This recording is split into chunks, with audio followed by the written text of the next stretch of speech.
निधन हो गया। वो बीमारी से जूझ रही थी, सेप्सिस ये बीमारी। बताते हैं कि जब किसी संक्रमण को रोकने के लिए ब्लड में छोड़े गए केमिकल पूरे शरीर में सूजन पैदा कर दे, इससे कुछ अंगों को नुकसान पहुंचाने वाले कई परिवर्तन शुरू हो सकते हैं। इस वजह से अंग काम करना बंद कर सकते हैं और इसमें मृत्यु भी हो सकती है, जो कि माधवी राजे सिंधिया के केस में हुआ। इस खबर पर ज्यादा जानकारी के साथ ग्वालियर से हमारे सहयोगी विनोद सीधा जुड़ गए हैं। विनोद, एक ग्वालियर राजघराने के लिए एक बहुत बड़ा झटका, माधवी राजे सिंधिया का निधन। नेपाल के राजघराने से वो आई और उनके पिता वहां के पूर्व प्रधानमंत्री रहे। उसके बाद उनकी शादी हुई माधवराव सिंधिया से। उसके बाद ये सारी चीजें आगे बढ़ती हुई, लेकिन आज उनका निधन। और अब क्या जानकारी फिलहाल आप तक मिल रही है? कब उनका पार्थिव देह लाया जाएगा, किस तरीके से अंतिम संस्कार किया जाएगा, क्योंकि राजघराने की अपनी एक अलग परंपरा है। बिल्कुल, देखिए, माधवी राजे सिंधिया न केवल राजघराने से बल्कि राजनीतिक परिवार से जुड़ी हुई थी, नेपाल से। जिस तरह से ग्वालियर में उनकी ससुराल थी, तो वाकई में ग्वालियर का राजघराना लोगों के दिलों में बसता है।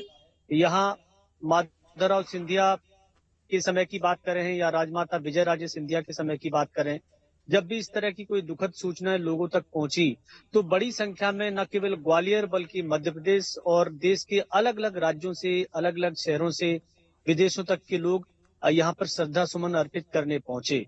जब से विजय राजे सिंधिया के बाद जिस तरह से सिंधिया परिवार में अकेले ज्योतिरादित्य सिंधिया ही ऐसे बचे थे, क्योंकि उनके तत्काल बाद माधवराव सिंधिया का भी 1 साल के भीतर निधन हो गया था। तो ज्योतिरादित्य सिंधिया के ऊपर एक बड़ी जिम्मेदारी रही और जिस तरह से उन्होंने सिंधिया परिवार को संभाला, वो अपने आप में कह सकती हैं कि सिंधिया राजघराने के लिए एक मिसाल बने। अब उनकी मां माधवी विनोद, राजे मैं सिंधिया आपको जो रोकना जी चाहूंगा क्योंकि हमारे साथ बालेंदु शुक्ल जुड़ गए हैं, जो कि कांग्रेस पार्टी के नेता हैं और ज्योतिरादित्य सिंधिया का काफी करीबी माना जाता है। बालेंदु, जो जिस तरीके से ये घटना निकलकर सामने आई है, माधवी राजे सिंधिया का निधन ग्वालियर राजघराने के साथ साथ पूरे मध्य प्रदेश के लिए भी एक बड़ा झटका है। कैसे याद करेंगे और क्या जानकारी आप तक फिलहाल निकलकर सामने आई है? देखिए, राजमाता विजया जी सिंधिया के बाद ये राजमाता जो अब थी, कई दिनों से ये बीमार थी, तबीयत इनकी ठीक नहीं थी और इनकी जीवन ऊपर नीचे होता रहा। बीच में एक बार आया था कि शायद उनका निधन हो गया, फिर आया नहीं हुआ है, लेकिन आज ये सुनिश्चित खबर है कि वो आज हमारे बीच में नहीं रही है। माधवी राजे सिंधिया को मैं जब उनका विवाह हुआ था तब से उनको जानता हूँ, उनके संग रहा हूँ, उनसे बातचीत होती रही है, मिलता जुलता रहा हूँ मैं। तो एक बड़े सहृदय की महिला थी ये। तो जब अपने करीबी लोगों से बातचीत करती थी तो बिल्कुल एक सामान्य महिला की तरह बात करती थी। हंसना, खेलना, आपस की बातें करना, ये सब उनके जीवन शैली में शामिल था। आज जब नहीं रही है तो निश्चित ही मुझको तो व्यक्तिगत तौर से और अन्यथा यहाँ के लोगों को भी उनके जाने का सबको बहुत बहुत दुख है, मुझे भी दुख है। लेकिन अब जो होना था तो हुआ, लेकिन उनके जाने से सिंधिया परिवार को एक बहुत बड़ी क्षति हुई है और इस अंचल के लोगों को भी क्षति हुई है। बिल्कुल। और बालेंदु, जिस तरीके से माधवी राजे का एक व्यवहार था, वो लोगों के बीच में भी पहुंचा करती थी, लोगों से मुलाकात किया करती थी और ग्वालियर राजघराने की इस लेगेसी को वो आगे बढ़ाने का काम कर रही थी। लेकिन इस निधन के बाद ग्वालियर राजघराने में भी कहीं ना कहीं शोक की लहर है। लेकिन अब क्या जानकारी आप तक पहुंच पाई है? कब तक उनका पार्थिव शरीर वापस ग्वालियर राजघराने लाया जाएगा और किस तरीके की परंपरा का निर्वहन होता है यहाँ से? देखिए, परंपरा का तो निर्वहन होगा ही, लेकिन तत्काल मुझे इस बात की जानकारी नहीं है कि उसको कब लाया जाएगा और कैसे क्या होगा। लेकिन जिस प्रकार से सिंधिया परिवार का अभी तक जिस तरीके से ऐसे मौके पर कार्यक्रम होता है वैसा ही होगा, लेकिन मेरे पास अभी स्पष्ट जानकारी फिलहाल नहीं है। ठीक है बालेंद्र जी, शुक्रिया आपका हमारे साथ जुड़ने के लिए। तो ये शोक की लहर चारों तरफ देखने को मिल रही है और लंबे समय से वो बीमार चल रही थी। आज सुबह उनके निधन की खबर निकलकर सामने आई है। विनोद, बताइए क्या जानकारी आप दे रहे थे, और ये भी जरा बताइएगा कि क्या ऑफिशियल जानकारी अभी तक निकलकर सामने आई है कि कब तक उनके इस पार्थिव शरीर को वापस लाया जा सकता है ग्वालियर? हाँ, देखिए जिस तरह से उनके निधन का समाचार, दुखद समाचार लोगों को मिला, तो लोगों के मन में यही इस समय सवाल है कि वो कब लाई जाएंगी। तो अभी जो जानकारी मिली है जयविलास पैलेस के सूत्रों से, उसमें ये बताया गया है कि कल संभवतः उनका पार्थिव शरीर ग्वालियर लाया जा सकता है, और हो सकता है कल शाम को उनका अंतिम संस्कार किया जाए। इस बारे में हालांकि अभी कोई अधिकृत सूचना जयविलास पैलेस की ओर से जानकारी नहीं दी गई है और ना ही प्रेषित की गई है। क्योंकि मैं देख रहा हूं, देखिए मैं इस समय जयविलास पैलेस के नदी गेट पर हूं, यानी उसी गेट के बाहर जयविलास पैलेस जो महल है सिंधिया राजघराने का, उसके सामने खड़ा हूं। तो यहाँ कोई मुझे दिख नहीं रहा और ना ही कोई इस समय जयविलास पैलेस में ऐसा सिंधिया परिवार का सदस्य है।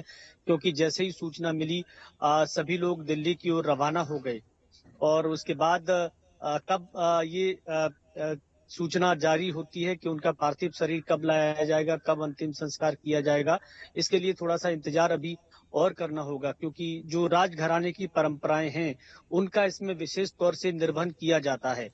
जहां तक विनोद, राजघराने आप बता पाए हमें जी। कि ये ग्वालियर राजघराने की क्या परंपराएं हैं? क्योंकि जो हमें आइडिया है कि एक ही छतरी के नीचे वहां पर उनका अंतिम संस्कार किया जाएगा, जहां माधवराव सिंधिया का उसके बगल में ही चबूतरा भी बनाया जाना कुछ शुरू हो गया है। क्या आपको पूरी जानकारी बताइए।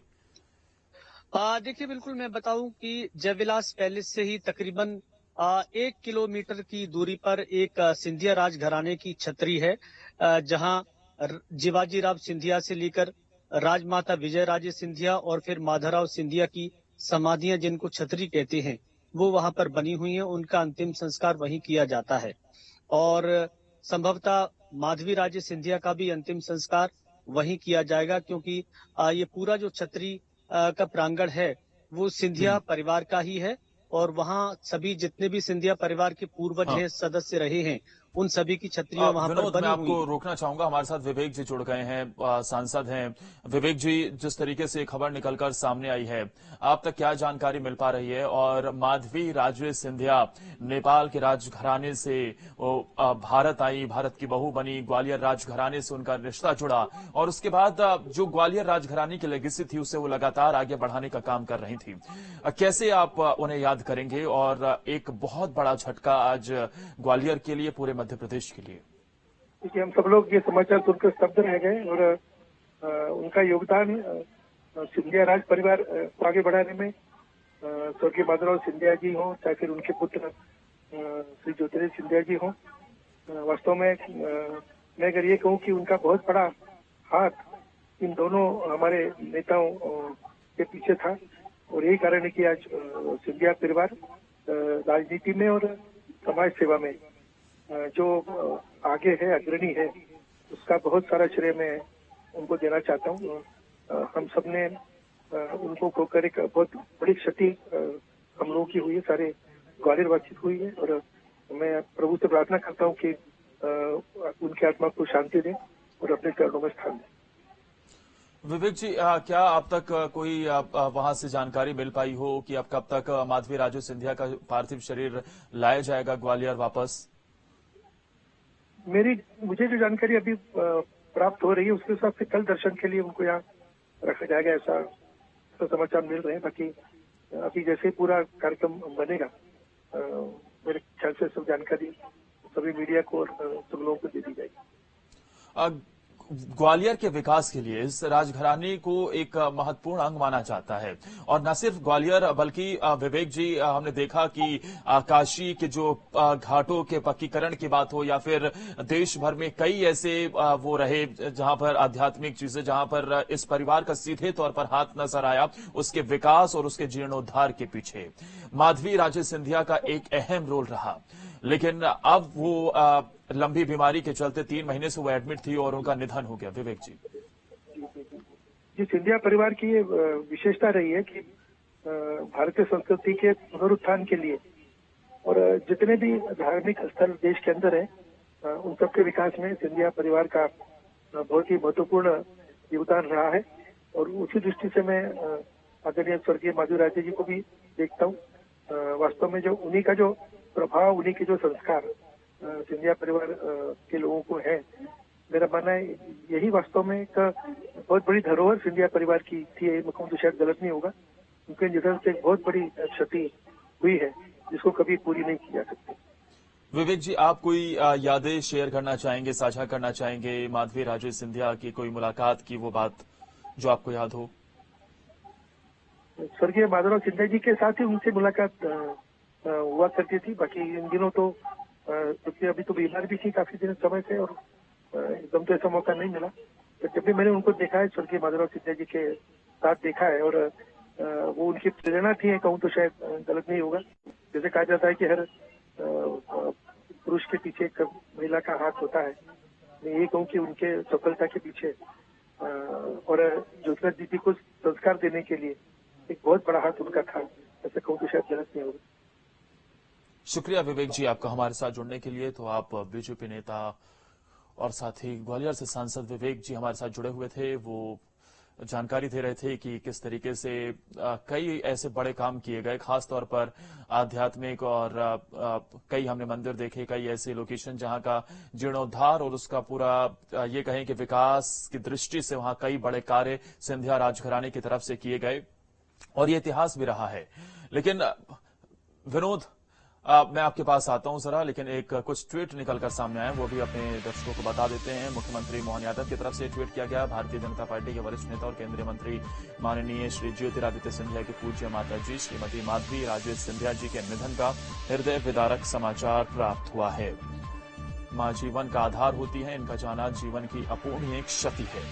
मुख्यमंत्री की तरफ से एक्स पर पोस्ट किया गया, कहा कि बाबा महाकाल से दिवंगत पुण्य आत्मा को अपने श्री चरणों में स्थान और परिजनों को ये गहन दुख सहन करने की शक्ति प्रदान करने की प्रार्थना करता हूं। सीएम की तरफ से ये ट्वीट किया गया है। वहीं बीजेपी के प्रदेश अध्यक्ष वीडी शर्मा की तरफ से भी ट्वीट किया गया है।